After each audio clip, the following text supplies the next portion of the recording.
लोग चाहते हैं कि हम अहंकारी हो जाएं, कुछ लोग चाहते हैं कि ये आंदोलन हिंसक हो जाए, लेकिन हमें सम्राट अशोक से ही सबक लेना चाहिए कि सम्राट अशोक हिंसा से महान नहीं बने।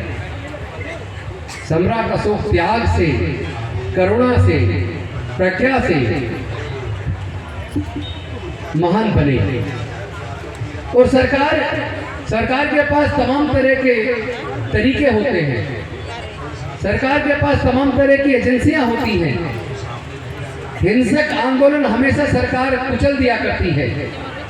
अगर हिंसा से जीत होती तो आपको पता नॉर्थ ईस्ट में भी कई आंदोलन चले मुक्ति के, सब कुचल दिए। कश्मीर के अंदर चला, पंजाब के अंदर चला, सारे कुचल दिए। लेकिन ये बौद्धों का आंदोलन क्यों धीरे धीरे बढ़ रहा है, क्यों सफलता की तरफ आगे बढ़ रहा है? कौन से ऐसे कारण हैं कि देश के प्रधानमंत्री अभी आरएसएस मुख्यालय नागपुर गए, लेकिन वहां से फिर दीक्षा भूमि जाकर तथागत बुद्ध को नमन किया। वो ये संदेश देना चाहते हैं कि मैं भी बुद्ध को मानता हूँ। लेकिन इससे काम नहीं चलेगा मोदी जी। नीतीश कुमार जी को तो मैंने खुद सुना, ये कहते हैं कि मैं बौद्ध धर्म को मानता हूँ। अगर बौद्ध धर्म को मानते हो तो नीतीश जी बीटी एक्ट 1949, इस एक्ट को एक सेकंड के अंदर आप चाहें तो एक सेकंड के अंदर खत्म कर सकते हैं। केवल एक अध्यादेश लाने की जरूरत है। और मुझे इस बात की खुशी है कि भंते सुरई ससई जी के नेतृत्व में 1992 में जब आंदोलन चला, हम उस आंदोलन के शरीक रहे। लाखों लोग उसमें शामिल हुए, बहुत बड़ी मात्रा में बौद्ध भिक्षु शामिल हुए। लेकिन हमारे नेतृत्वकर्ताओं के साथ छल किया। उस वक्त उनको शामिल कर लिया, लेकिन ये उनको प्रॉमिस किया कि इस समस्या का समाधान कर देंगे, लेकिन नहीं किया। लेकिन इस बार मैं निवेदन करूंगा तमाम आयोजक साथियों से, आदरणीय भिक्षु संघ से, किसी भी लालच में हम इस बार आने वाले नहीं हैं। इस बार माओवादी मावियार की मुक्ति तक आंदोलन चलना चाहिए, किसी कीमत पर आंदोलन इस बार रुकना नहीं चाहिए। देश की कई विधानसभाओं के अंदर विधायकों ने इस बार माओवादी महावियार की मुक्ति का आवाज को बुलंद किया है। देश की संसद में, लोकसभा के अंदर भी, राज्यसभा के अंदर भी, यहाँ तक कि राज्यसभा में विपक्ष के नेता कांग्रेस के राष्ट्रीय अध्यक्ष मल्लिकार्जुन खड़गे जी ने भी माओवादी महावियार के मुद्दे को बहुत मजबूती के साथ रखा है।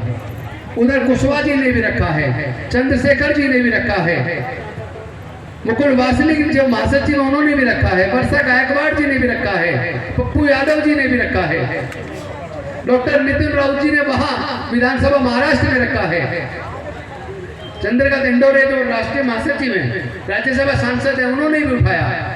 महाराष्ट्र की विधानसभा में भी कई साथियों ने, और यहाँ बिहार की विधानसभा में हमारे सतीश दास जी के बाद उसके बाद कई और विधायकों ने इस बात को उठाया। इसका मतलब आप सब लोग अपना मनोबल बढ़ा कर लीजिए। धीरे धीरे सब लोग बुद्ध के मार्ग पर आएंगे। कोई दूसरा विकल्प दुनिया के पास नहीं है।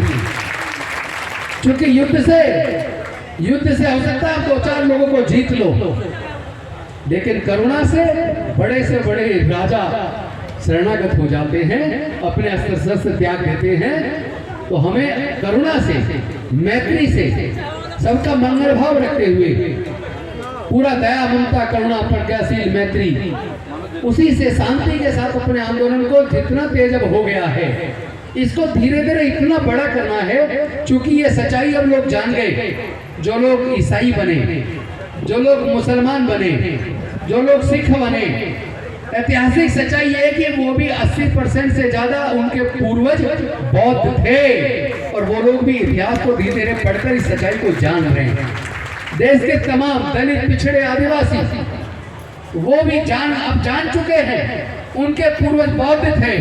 वो धीरे धीरे गर्भापसी कर रहे हैं। और 5 अक्टूबर 2022 को डॉक्टर अम्बेडकर भवन, रानी झांसी रोड पर दिल्ली की सरकार में मंत्री रहते हुए जब हमने 12,000 लोगों को बौद्ध धर्म की दीक्षा दिलाई, 22 प्रतिज्ञाएं दोहराई, उसके बाद कम से कम 30 से 40 लाख लोग बौद्ध धर्म की दीक्षा ले चुके हैं।